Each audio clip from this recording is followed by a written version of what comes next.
Llamamos ahora a Alfredo González Ruibal. No sé cómo presentarle sin hacerle sentirse incómodo y a la vez hacer justicia a su carrera, pero bueno, yo creo que todos los arqueólogas conocemos el trabajo de Alfredo. Igual estamos más familiarizados con el de la guerra civil, época contemporánea, pero hoy creo que nos va a hacer seguir en África, si no me equivoco, ¿no, Alfredo? Sí. Y nos va a hablar del colonialismo colonia sin colonialismo, un tema que me tiene ciertamente intrigado.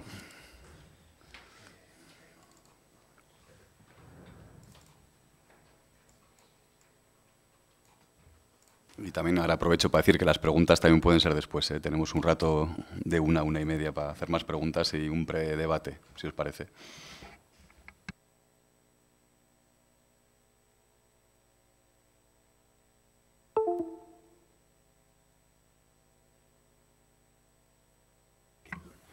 Me gustaría agradecer a Sergio la invitación a participar en este seminario. Y he de decir que hasta esta misma mañana no me di cuenta de que eran experiencias coloniales hasta la antigüedad. Y bueno,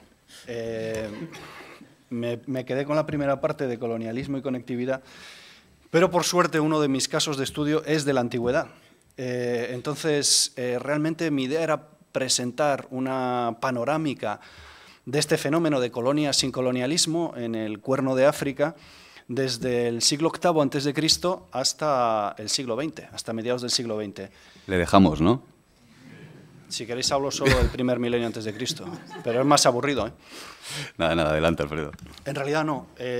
Todos los casos de estudio, creo yo, son fascinantes y están muy relacionados unos con otros, y de hecho me parece que son interesantes para entender, incluso los del presente, mejor cómo eran estos fenómenos de colonia sin colonialismo en el pasado, incluso en el pasado remoto. ¿Por qué colonia sin colonialismo? Porque parece que es paradójico. En realidad no, porque cuando hablamos de colonia, en su definición del diccionario de la Real Academia de la Historia, una colonia es un conjunto de personas que van de un territorio a otro y se instalan en este otro territorio, es el territorio donde se establece esta colonia de forasteros, o el territorio dominado y administrado por una potencia extranjera, pero en ninguno de estos tres casos hay necesariamente o implica necesariamente la existencia de colonialismo, con todo lo que ello implica desde un punto de vista político e ideológico. Por otro lado, colonialismo, según también el diccionario de la Real Academia, es el régimen político y económico en el que un Estado controla un territorio ajeno al suyo y lo equipara a imperialismo, y por otro lado, la ideología que defiende el colonialismo. Ninguno de los casos que voy a presentar yo aquí hay colonialismo en el segundo acepción del término de colonialismo, ¿no? No existe una ideología colonial. Y podríamos dudar, de hecho, de que en la mayor parte de los casos se pueda hablar de un régimen político y económico en el que un Estado controla y explota un territorio extranjero. Lo que sí hay son personas que se desplazan de un determinado territorio a otro y se establecen allí de diversas maneras. Las colonias, no solo en el Cuerno de África, sino en el mundo en general, estas colonias sin colonialismo, sin una ideología colonial, sin una explotación, etcétera, existen tanto en contextos simétricos como asimétricos. Un contexto simétrico es un grupo de personas procedentes de un Estado que se establecen en el territorio de otro Estado.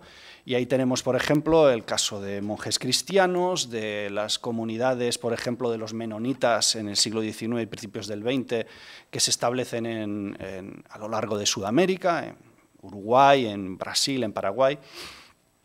Tenemos el fenómeno muy conocido de las diásporas mercantiles, los libaneses, los judíos, los armenios. Y también tenemos asentamientos campesinos, como los de los alemanes en el siglo XVIII, ¿no? Hay acuerdos entre estados, entre los emperadores de Rusia, de España y de Alemania para instalar a campesinos alemanes en el Volga o en Andalucía o en distintos lugares. Y en ninguno de los casos podemos hablar de colonialismo en el sentido de imperialismo, ¿no? Pero por otro lado también tenemos colonias en contextos asimétricos, donde por un lado tenemos una sociedad estatal y por otro lado una sociedad no estatal. Este tipo de contextos son los que normalmente asociamos con el colonialismo, con el imperialismo, es decir, un imperio, un Estado expansivo, conquista otro territorio, normalmente con una complejidad sociopolítica menor, puede estar organizado en forma de tribus, por ejemplo, y allí establece a sus ciudadanos, pero se establece una relación de dominación con ese territorio no estatal. Lo que pasa es que esto no siempre sucede así. Por un lado tenemos las colonias en contexto de middle ground, que se han estudiado mucho para el caso de Norteamérica, el caso de todos estos tramperos que se establecen en los márgenes de la expansión imperial, tanto británica como francesa, en Canadá y en Estados Unidos, que normalmente se considera una forma de colonialismo, pero en realidad es dudoso hasta qué punto estas comunidades de pioneros en la frontera, hasta qué punto en ese caso, en esas situaciones que son sociopolíticamente asimétricas, pero sí son simétricas desde el punto de vista de las relaciones que se establecen entre las comunidades de forasteros y de indígenas, podríamos dudar hasta qué punto eso podría definirse realmente como colonialismo. Y después tenemos colonias asimétricas, pero sin ningún tipo de dominación, ¿no? Porque podemos hablar que incluso en el caso de Norteamérica sí hay elementos de dominación, ¿no? A través de las misiones, de la presencia evidentemente de unidades militares, sobre todo a partir del siglo XVIII, pero tenemos también estas colonias de estados en contextos no estatales donde no podemos identificar esa relación de dominación, ni de explotación, ni de depredación en ningún caso. Y estas son de las que yo voy a hablar aquí en el contexto del Cuerno de África. Y como os decía, voy a cubrir, si me da tiempo, 3.000 años, si no, pues 2.500, que tampoco está mal. Y me gustaría empezar en el siglo VIII a.C., que es cuando empiezan a detectarse, siglo IX-VIII, las primeras colonias sin colonialismo en el Cuerno de África. El Cuerno de África ocupa pues, unos 2 millones de kilómetros cuadrados, para que nos hagamos una idea, es como toda Europa occidental. Está compuesto por una serie de países donde siempre es complicado trabajar, en estos momentos más, y una de las razones es porque el Cuerno de África hace de bisagra entre África, Asia y Europa, el Océano Índico, el Mar Rojo, el Mediterráneo. Por eso, evidentemente, ahora es objeto de las noticias, ¿no? Por los ataques de los hutíes en la zona del Mar Rojo, de hecho al lado de justo donde trabajamos nosotros en Djibouti, y es porque bueno, esta zona es lo que se conoce como un choke point, un punto de estrangulamiento donde pasan todas las relaciones comerciales a larga distancia, donde pasaban, de hecho, hace 3.000 años y siguen pasando ahora, ¿no? Entonces, os decía al principio que algunos de los fenómenos que voy a describir aquí en momentos recientes son muy parecidos a los que pasan en el pasado y de hecho nos ayudan a entender mejor el pasado, y el caso de estos conflictos y esta globalización y relaciones a larga distancia en el contexto del Mar Rojo es un buen ejemplo de cómo hay cosas que en realidad no han cambiado tanto a lo largo de 3.000 años. Los casos que voy a mencionar son de distintos puntos del Cuerno de África, los etiosabeos, que están en Eritrea y el norte de Etiopía, pero ahora también sabemos que en Somalia, los griegos que están en la frontera entre Sudán del Sur y Etiopía, griegos contemporáneos, los takruri en la frontera entre Sudán y Etiopía, y los yemeníes en la costa de Somalilandia. Empiezo con las colonias sabeas en el Cuerno de África. Y pongo colonias porque habitualmente esto, desde que se documentaron por primera vez a principios del siglo XX, esta presencia sabea, es decir, de sudarábigos en el Cuerno de África, se había interpretado siempre como colonias en un sentido colonial del término. Es decir, estamos hablando de una especie de protoimperialismo antiguo.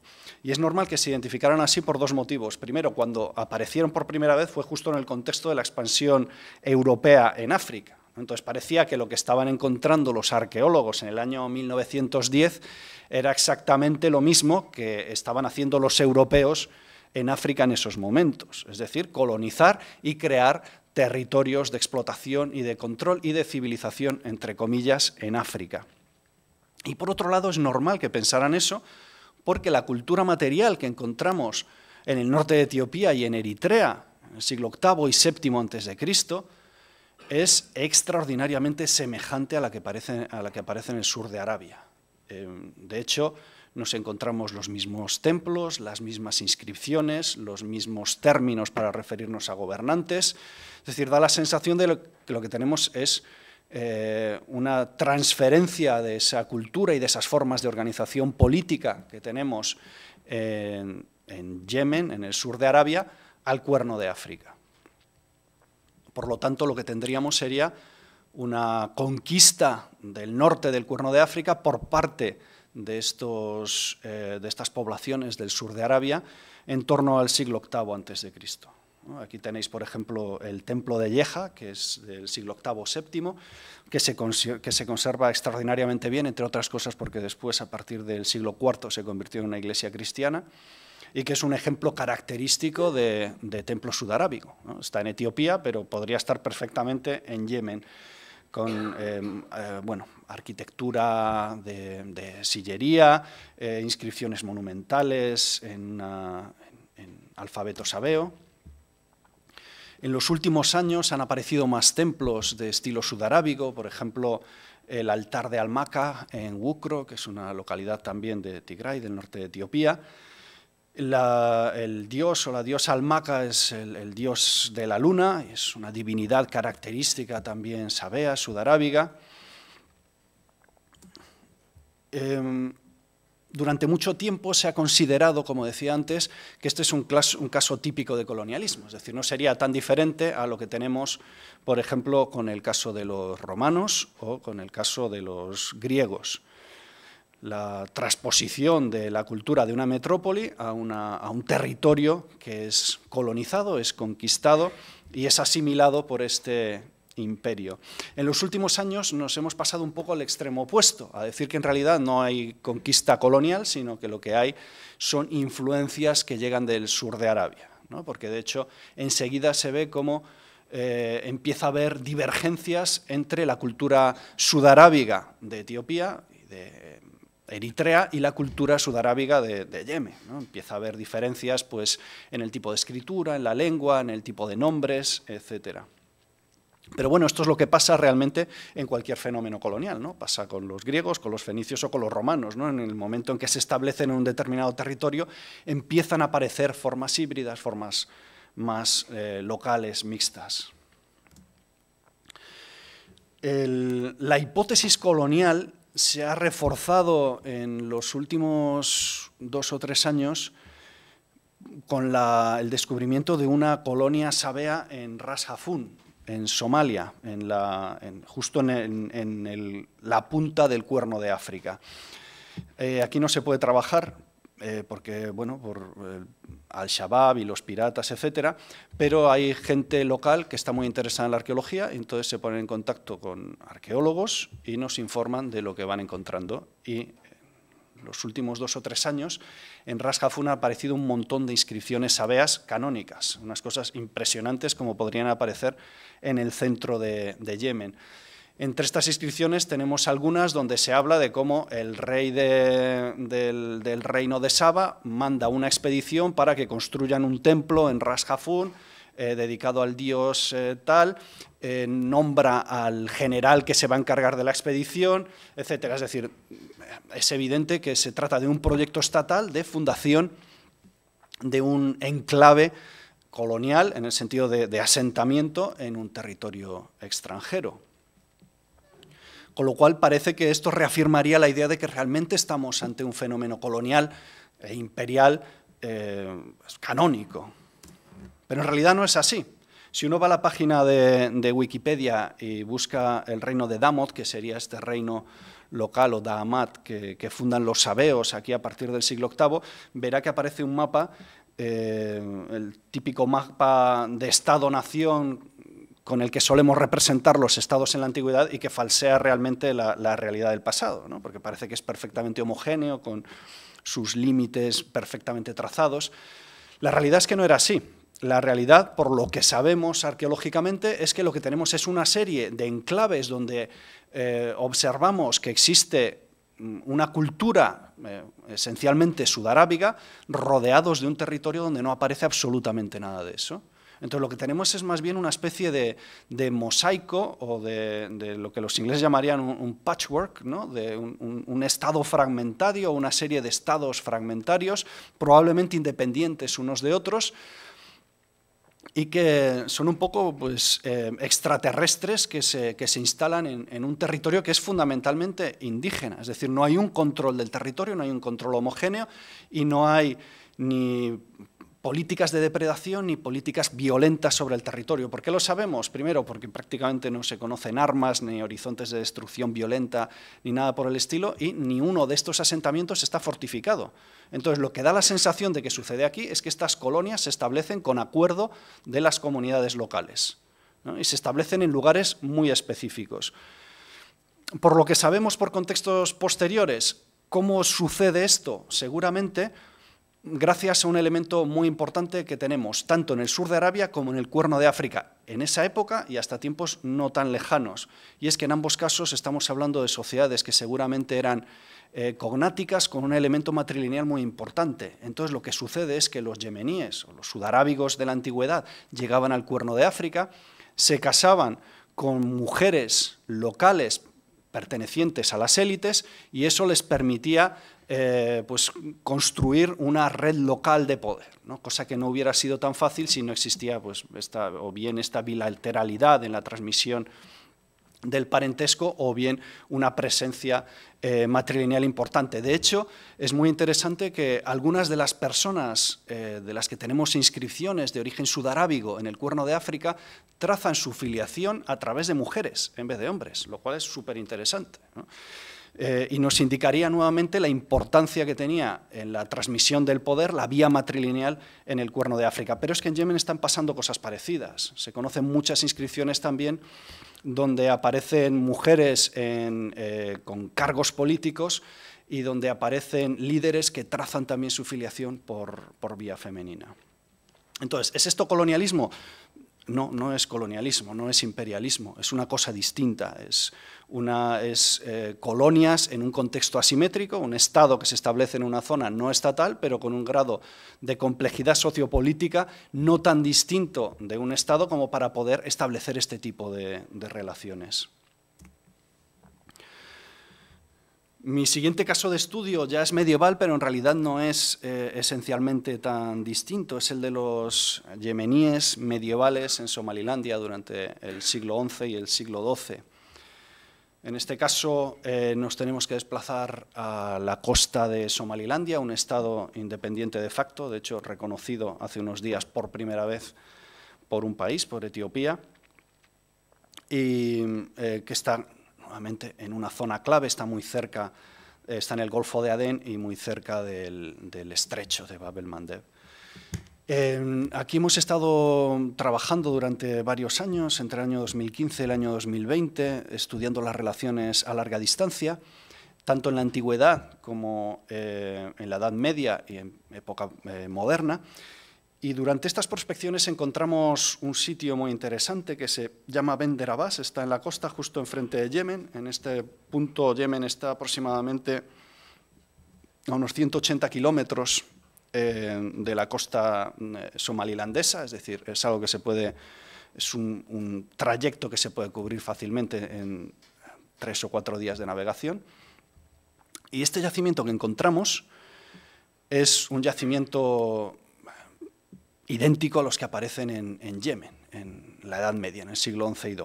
De hecho, tanto tipológicamente por carbono 14 sabemos que se data en el siglo XI. La gran mayoría de la cerámica, de hecho, es cerámica yemení y aparece en un sitio donde no aparecen, donde no hemos documentado estructuras propiamente dichas, estructuras de piedra, simplemente hay una mezquita y luego hay un montón de fuegos en torno a los cuales aparecen restos de fauna, aparecen cerámicas rotas, objetos de importación. Entonces esto es como una especie de raíz medieval, ¿no? Como un lugar de una fiesta tremenda donde se tuvieron que reunir miles de personas y se lo pasaron aparentemente muy bien por la cantidad de restos de comida y de bebida que nos encontramos. En esa época Yemen tiene una sociedad urbana muy desarrollada y comercian con todo el mundo. De hecho, se establecen comunidades yemeníes desde bueno, de hecho, desde Calatayud, en España, hasta Indonesia, ¿no? Es un buen ejemplo de comunidad diaspórica de la cual no sabemos mucho en España, quiero decir, sí se sabe mucho sobre la comunidad diaspórica yemení, pero realmente es muy importante y en el Océano Índico tiene la importancia que tienen los judíos o los armenios o los libaneses en otros contextos. Estos yemeníes, por su situación estratégica, se dedican a comerciar a lo largo del Océano Índico, a establecer estas comunidades diaspóricas en distintos puntos y comercian con bienes muchas veces de prestigio, a lo largo de todo el Océano Índico y el Mar Rojo. En este sitio de Somalilandia nos hemos encontrado importaciones de todas partes. Cuando digo de todas partes, digo cerámica del sur de China, de Tailandia, de Vietnam, de Persia, de Egipto. Pues bien, todo ese mundo cosmopolita característico de inicios de la Edad Media en el Océano Índico está ahí presente en una playa perdida de Somalilandia. ¿Y qué estaban haciendo allí esos yemeníes? ¿Por qué estaban allí celebrando una fiesta? Pues bueno, no estaban celebrando una fiesta solos, la estaban celebrando con la población local. Los antepasados de los somalíes, en esta época no había somalíes en esa zona, seguramente sería Nafar, que es otro grupo étnico pastoril, cuchítico, que vive en el Cuerno. Y básicamente lo que estaban haciendo era intercambiar, probablemente llevaban a cabo transacciones matrimoniales entre sudarábigos y africanos, probablemente estaban rezando, porque tenemos una mezquita de estilo yemení característica, junto a la tumba que debía ser un hombre santo. Esto puede parecer que es muy islámico, pero al mismo tiempo no lo es, porque encaja con una tradición que se llama sillaro en el Cuerno de África, entre los grupos pastoriles, que es la peregrinación a las tumbas de hombres santos que tenemos documentados desde el siglo I después de Cristo, es decir, 1200 años de que empiece a islamizarse el territorio. Entonces es un lugar de prácticas culturales, sociales y religiosas híbridas, todo ello en el contexto de una fiesta. Sabemos que hay una importante presencia indígena porque hemos encontrado mucha cerámica local. Aproximadamente la mitad de la cerámica es yemení, la otra mitad es local, y la cerámica local está muy relacionada también con la fiesta, con la comensalidad, con la preparación y el consumo de alimentos.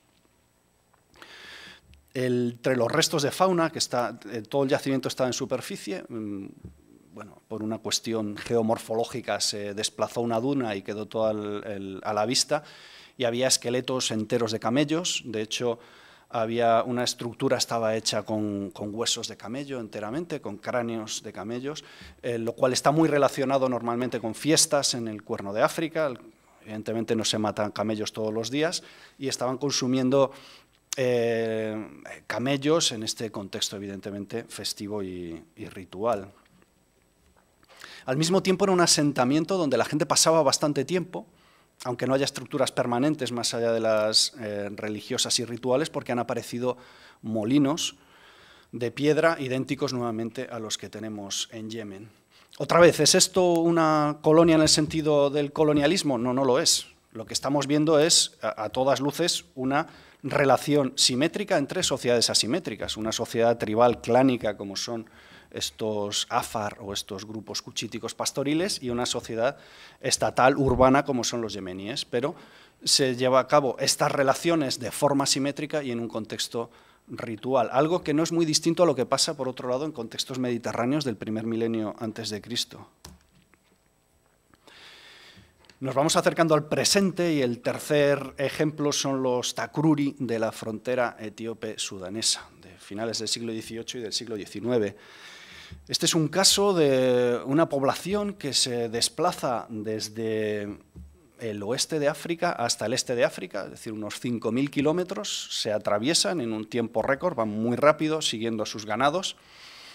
Y ahí tenemos pues, gente como los fulani de la zona de Senegal y de Nigeria, y los Hausa de Nigeria y los Fur que viven tanto en esta zona como en Chad y en Sudán. Se van trasladando con sus ganados, pero también se van trasladando en el contexto de la peregrinación a la Meca. El caso es que algunos llegan a la frontera entre Sudán y Etiopía y deciden quedarse ahí, bien en el viaje a la Meca o bien de vuelta. Y allí establecen una serie de poblados que son conocidos como Takruri, que es el nombre genérico con el que se engloban a todas estas etnias que vienen de la zona del centro y oeste de África, y que tienen sus propios gobernantes, sus propias leyes, y de hecho se organizan muchas veces como sultanatos o como bajo un jeque que es el jefe del territorio.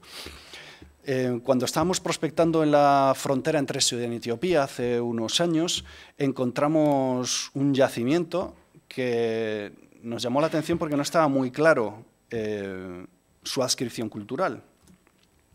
Por un lado teníamos mucha cerámica que era típicamente sudanesa y que nos remite a prácticas culturales y de comensalidad típicas de Sudán, y por otro lado había un montón de cerámica etíope, que evidentemente tiene que ver con prácticas de comensalidad y de alimentación típicas del altiplano etíope, ¿no? Como por ejemplo esos platos muy grandes que son para hacer la injera, que es una especie de pan, una torta de cereal fermentada. Y junto a eso aparecían pues, elementos de trabajo agrícola, pipas, etcétera. Las pipas permitían datar este sitio pues, en el siglo XVIII, inicios del siglo XIX. Lo que teníamos era un asentamiento takruri, y estos takruri no tienen una cultura material propia, es decir, no existe una cultura material takruri, de la misma manera que existe una cultura material sabea o de sudarábiga en el primer milenio antes de Cristo, o una cultura medieval yemení en el siglo XI o XII. En este caso, lo que caracteriza a los takruri es precisamente la hibridación, es la mezcla. Son una cultura del bricolaje, como diría Levi-Strauss, ¿no? Y es este hibridismo lo que los diferencia, por un lado de los etíopes, por otro lado de los sudaneses y por otro de todas las culturas indígenas que existen en la frontera entre Sudán y Etiopía. Y de hecho, se convierten estos takruri, esta colonia takruri o estas colonias, porque había varios asentamientos, en una especie de facilitadores, en una comunidad que permite que se lleven a cabo estas relaciones entre distintos grupos que de otra manera serían más complicadas, ¿no? Relaciones de tipo cultural y relaciones de tipo económico y comercial. Y acabo rápidamente con mi ejemplo del siglo XX, que son los griegos en Etiopía. Muy a finales del siglo XIX comienza un éxodo de griegos, sobre todo de las islas griegas, de las zonas más pobres de Grecia, hacia África. No se instalaron solo en Etiopía, sino también en Tanzania, en Sudáfrica, en Sudán, pero en Grecia se estableció en Etiopía se estableció una comunidad relativamente grande en diversos puntos del país, tanto en la capital, en Addis Abeba, como en varios puntos de la frontera entre Sudán del Sur y Etiopía, que es una de las zonas más remotas del Cuerno de África, donde es más difícil llegar, está justo en el límite entre la selva tropical del altiplano etíope y los pantanos del sur de Sudán. Es una zona muy accidentada, muy complicada, como digo, de llegar, pero al mismo tiempo es un sitio ideal para plantar café. Y de hecho, la mayor parte del café etíope, que ahora está de moda, pues viene justamente de esta zona. Los griegos se establecieron en la zona, nuevamente son colonias de griegos, pero no es colonialismo. Grecia no estaba conquistando Etiopía. Y de hecho, los griegos no solo tenían intención de conquistar Etiopía, sino todo lo contrario. Una de las cosas más interesantes de estos griegos es que enseguida se vuelven nativos, o por lo menos empiezan a identificarse con los nativos y se empiezan a sentir etíopes. Un precedente es el de Georgios Fotis, que llegó a mediados del siglo XIX a Etiopía y luchó en todas las guerras que tuvo Etiopía en la segunda mitad del XIX, que fueron muchas, para defender el país frente a distintos invasores, contra los derviches sudaneses, después contra los italianos, ¿no? Que es todo un fenómeno lo de los blancos que se ponen de parte de los africanos, que no hay muchos casos, pero los hay y son muy interesantes. Y después los griegos que llegan a lo largo del siglo XX, una de las cosas que hacen es casarse con mujeres locales. Os decía antes que no es tan diferente lo que pasa en el siglo XX y hace 3000 años, y esto es uno de los ejemplos, ¿no? De la misma manera que los sudarábigos del primer milenio antes de Cristo consiguen entrar en las sociedades locales utilizando esas redes matrilineales para casarse con mujeres locales y poder conseguir ascendencia social dentro de la comunidad, los griegos hacen exactamente lo mismo en el año 1920 y tienen hijos con las mujeres etíopes, se convierten en etiogriegos y todavía en la actualidad uno va a estas zonas y ve gente que es indiferenciable de cualquier etíope, pues son negros y culturalmente etíopes, pero se llaman Polibios o Dimitrios, ¿no? Tienen nombres griegos, o Aristóteles, es una cosa impresionante. El registro material que han dejado estos griegos es un poco lo que pasaba con los Takruri. Uno diría, bueno, vamos a encontrar como una especie de Grecia en miniatura allí. Pues en realidad no, lo que encontramos es una cultura material, en este caso más cosmopolita que híbrida, ¿no? El tipo de arquitectura, por ejemplo, que encontramos en estas aldeas griegas no es la arquitectura de una aldea griega del año 1900, es la arquitectura global del colonialismo que tenemos en esos momentos en África, ¿no? Las típicas casas con la veranda, que a su vez es un elemento que viene de la India y que exportan los ingleses, las casas de ladrillo. Este tipo de arquitectura la encontramos en lugares de colonización alemana, en lugares de colonización británica, francesa. Es decir, no hay nada característicamente griego, sí, podríamos decir europeo, pero ni siquiera es europeo, porque en realidad es colonial, es una materialidad del colonialismo europeo que absorbe muchos elementos de los distintos países o de los distintos territorios que asimilan o que conquistan los europeos. Lo que es evidente es que arqueológicamente es muy fácil de diferenciar porque no tiene nada que ver, evidentemente, con la arquitectura local, ¿no?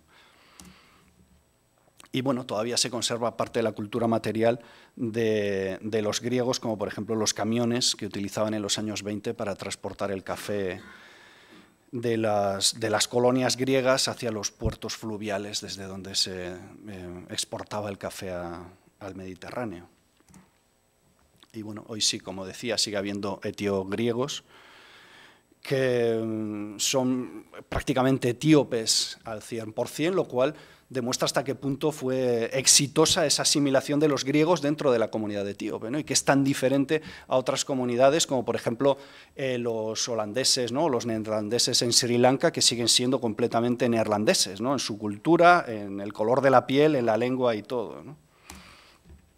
Pues ya para concluir rápidamente, estos ejemplos para mí son buenos para pensar más allá del colonialismo. Ha habido otras formas de ocupar territorios extraños por parte de comunidades procedentes de sociedades estatales.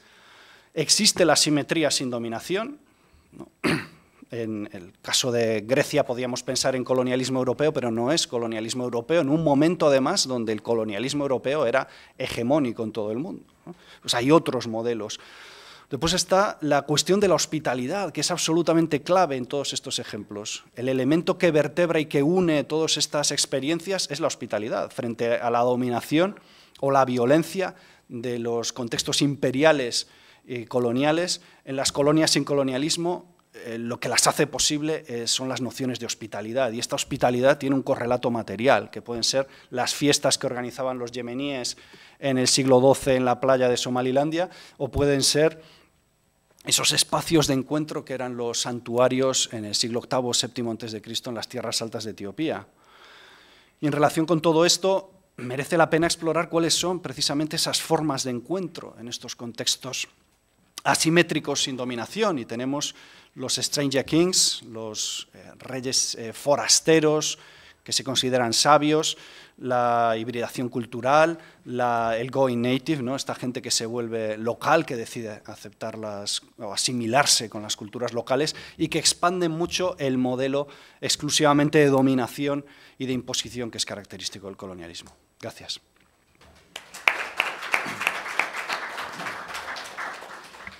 Gracias, Alfredo. Acabamos de asistir al sorpaso de los modelos coloniales de Gosden, no sé si habéis dado cuenta. Ya lo retomaremos después en el debate. ¿Alguna pregunta específica para Alfredo?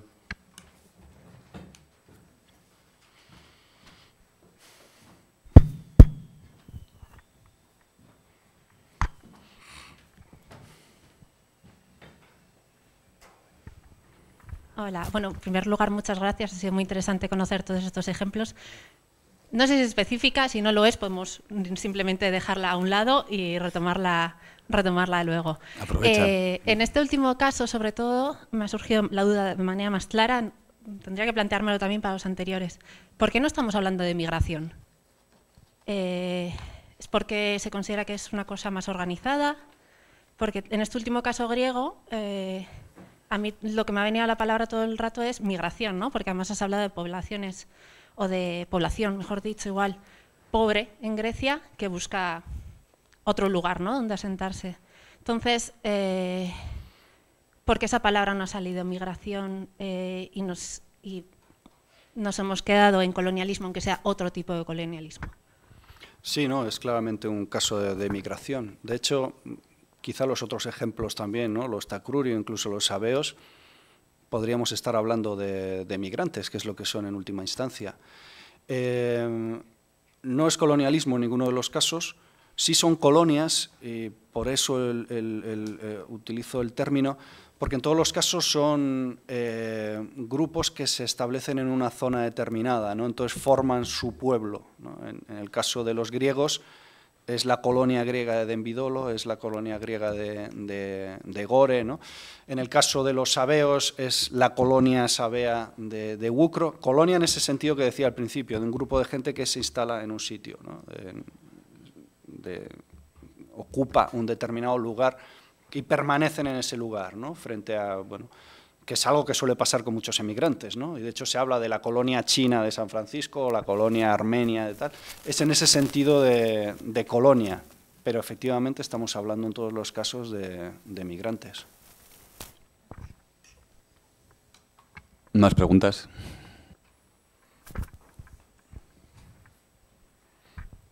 Gracias. Pues yo tengo una curiosidad también sobre los griegos, que me ha flipado bastante el caso, ¿no?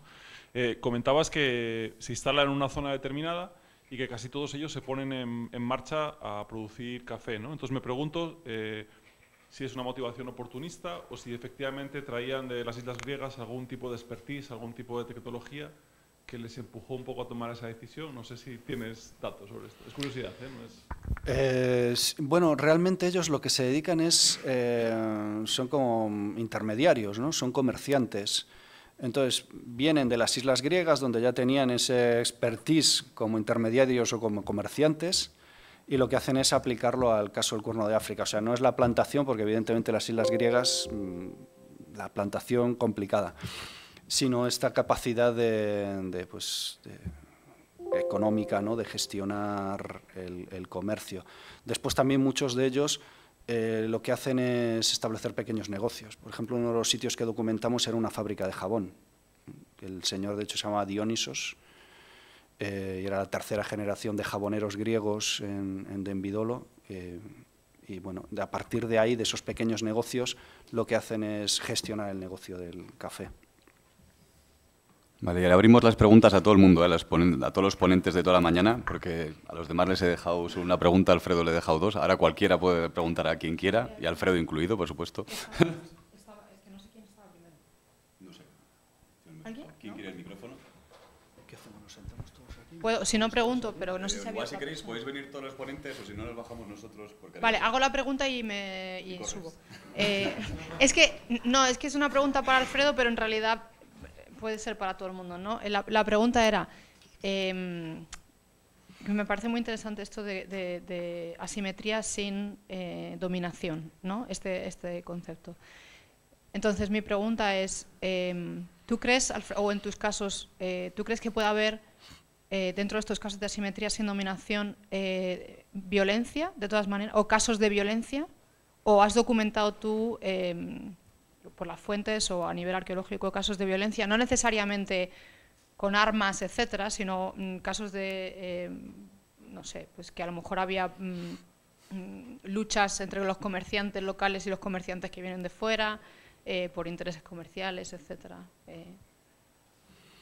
No, la verdad es que no hay conflictos y de hecho es un poco el fenómeno del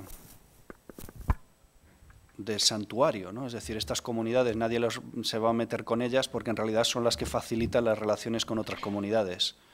De hecho, por ejemplo, los Takruri viven en la peor época o una de las peores épocas del Cuerno de África, de la frontera entre Sudán y Etiopía. Hay guerra continuamente entre los sudaneses y los etíopes y los egipcios y los británicos, o sea, es un caos.